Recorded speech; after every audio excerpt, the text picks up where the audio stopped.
Every story leaves a shadow, and every shadow needs a place to grow. If you found yourself returning to these dark corners night after night, and you'd like to keep the lantern burning, we've just opened a Patreon. If you'd like to join us, you'll find a link waiting for you in the description below. As a Patreon supporter, you'll also receive every new episode 24 hours before it's released publicly, giving you an early glimpse into the darkness. Every contribution goes straight back into the show, improving audio quality, working with talented voice actors, supporting the team behind the scenes, and ensuring the incredible authors who share their nightmares are fairly rewarded. Of course, there's never any obligation. Simply listening means more than you know.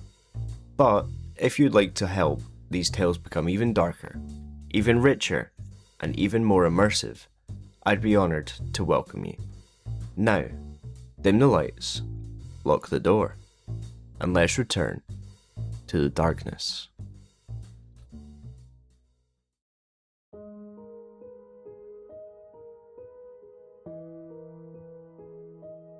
About 5 years ago, I lived downtown in a major city in the US. I've always been a night person, so I would often find myself bored after my roommate, who was decidedly not a night person, went to sleep. To pass the time, I used to go for long walks and spend the time thinking.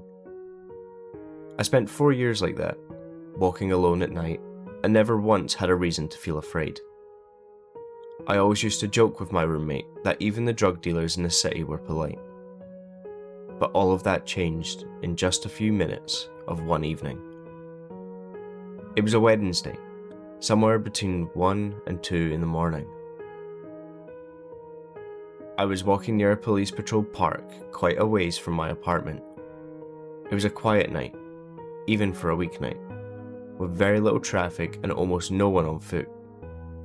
The park, as it was most nights, was completely empty. I turned down a short side street in order to look back to my apartment when I first noticed him. At the far end of the street, on my side, was a silhouette of a man dancing. It was a strange dance, similar to a waltz, but he finished each box with an oddly forward stride. I guess you could say he was dance walking, headed straight for me. Deciding he was probably drunk, I stepped as close as I could to the road to give him the majority of the sidewalk to pass me by. The closer he got, the more I realised how gracefully he was moving. He was very tall and lanky and wearing an old suit. He danced closer still, until I could make out his face. His eyes were open wide and wild, head tilted back slightly, looking off at the sky. His mouth was formed in a painfully wide cartoon of a smile. Between the eyes and the smile, I decided to cross the street before he danced any closer. I took my eyes off him to cross the empty street. As I reached the other side, I glanced back, and then stopped dead in my tracks. He had stopped dancing, and was standing with one foot on the street perfectly parallel to me. He was facing me, but still looking skyward, smile still wide on his lips. I was completely and utterly unnerved by this. I started walking again, but kept my eyes on the man. He didn't move. Once I had put about half a block between us, I turned away from him for a moment to watch the sidewalk in front of me.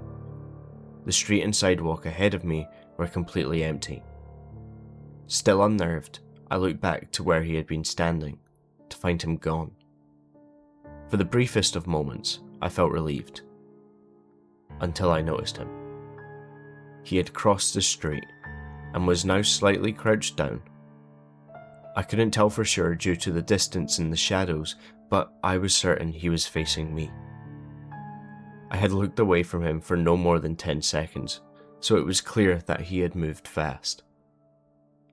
I was so shocked that I stood there for some time staring at him. And then he started moving towards me again.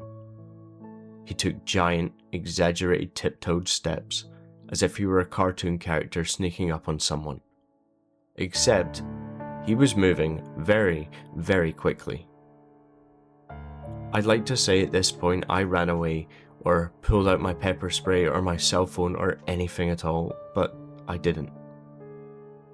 I just stood there, completely frozen as the man crept towards me. And then he stopped again, about a car length away from me, still smiling his smile, still looking to the sky. When I found my voice, I blurted out the first thing that came to mind. What I meant to ask was, "What the fuck do you want?" in an angry, commanding tone, but it came out as a whimper. What the fuck? Regardless of whether or not humans can smell fear, they can certainly hear it.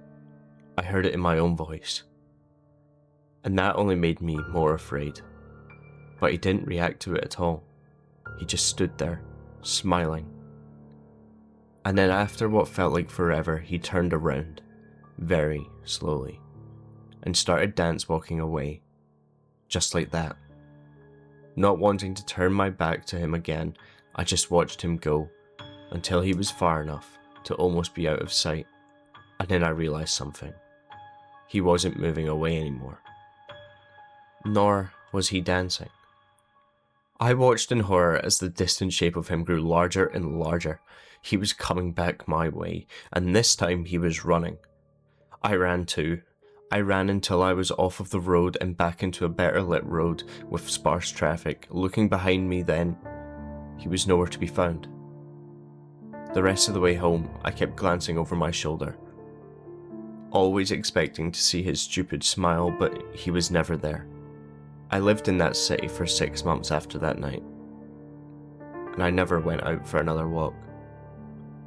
There was something about his face that always haunted me. He didn't look drunk. He didn't look high. He looked completely and utterly insane. And that's a very, very scary thing to see.